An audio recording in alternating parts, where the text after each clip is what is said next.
and on a year-to-date basis, it's up 3%. Two companies which particularly stand out, not listed but worth mentioning. The first one, HDFC ERGO, the December premium is up 40%. On a year-to-date basis, it's up 26%. And the next one is National Insurance. The December premium is up 42% on a year-on-year basis. Though the year-to-date basis, the premium is still down by about 5.5%. Thank you, Yash. Shantanu Chakraborty, the head of BFSI Research and Senior Vice President at Edelweiss Financial Services, is also joining us to analyze this data. Shantanu, what would be the key trends to track going ahead, and which stock would you like? Right. So, thank you for having me. Firstly, I would like to say that if you look at the general insurance companies in India within this period of COVID and coming out of it, the one segment which has remained strong throughout, as you would expect coming out of a pandemic, has been the health insurance piece, which is why the numbers that you see for the monoline health insurers are absolutely eye-popping. 50 to 60% kind of growth across the board. If I look at the subset of health insurance for each of the large general insurers as well, the numbers are in most cases equally strong, if not on the benefit side, definitely on the indemnity side. Now, from a coverage point of view, we have coverage on ICICI Lombard and Bajaj General as a part of Bajaj Finserv. So, our preference within the sector, within the limited space that is available, has been ICICI Lombard. And we have also always believed that it is, on an average basis can be considered perhaps the strongest player within the sector. If I look at their numbers, they have posted a growth YTD of about 3.9% in their business, which given the fact that 61% of their NEP in the last quarter and 50% of their GDPI actually comes from auto, where the growth has been understandably a little more muted than it has been in fire and definitely health, is a decent number if you compare it with its closest large private competitor, which is Bajaj, which has actually posted a slight contraction. So we think that this opportunity of COVID is being utilized by the general insurers to lap up market share where they can. And the leaders are obviously participating strongly, if not as strongly as the monoline insurers. Having said that, our reservation in this regard has been that perhaps ICICI Lombard is erring a little bit on the side of caution, and we would like to see even more aggressive market share gain. If I look at the prevailing pricing data which comes in, perhaps there is room for prices to be trimmed a little bit selectively across a few products so that the growth can accelerate even further. ICICI Lombard has been our top long-term pick for the entire BFSI space.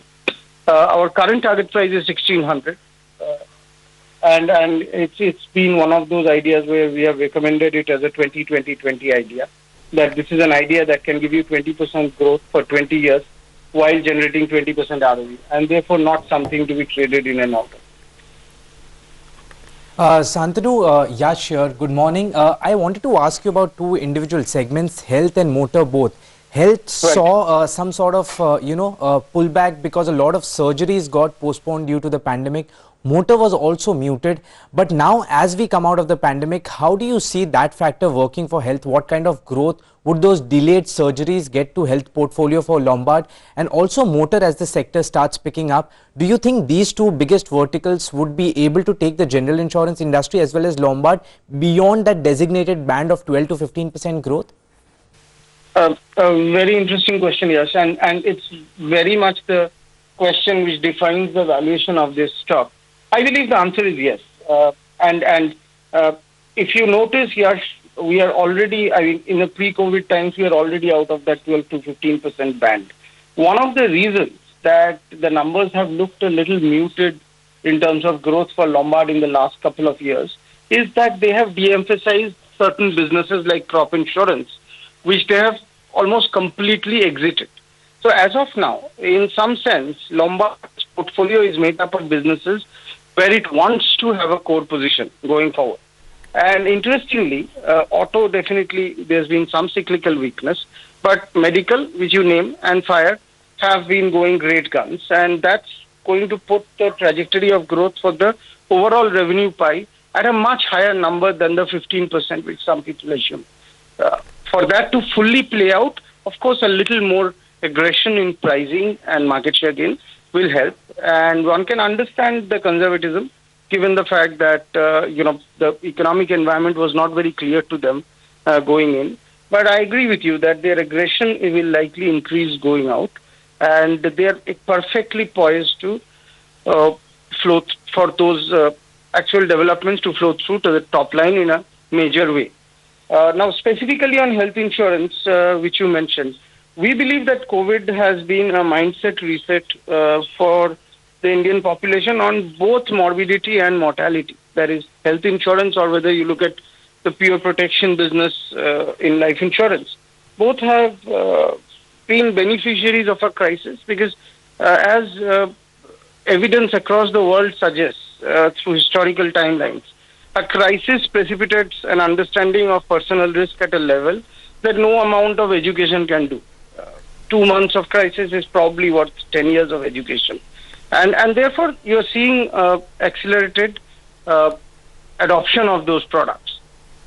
Finally, the fact that those surgeries have been postponed, etc., and people would have been a little more careful with their disposable income as well, probably were the only dampeners, and I expect those floodgates to open if the economy stays up. And ICICI Lombard is particularly well positioned to accelerate through that. Take advantage of that. Thank you very much, Shantanu, for taking us through what you make of that space. ICICI Lombard, your top pick, although you do think that valuations maybe are a little on the higher side. Yash, thank you for taking us through the data as well. We'll take a very quick break here. The market's given up the 20 points of gains it had, 14,560. We'll take a quick break. More on the other side.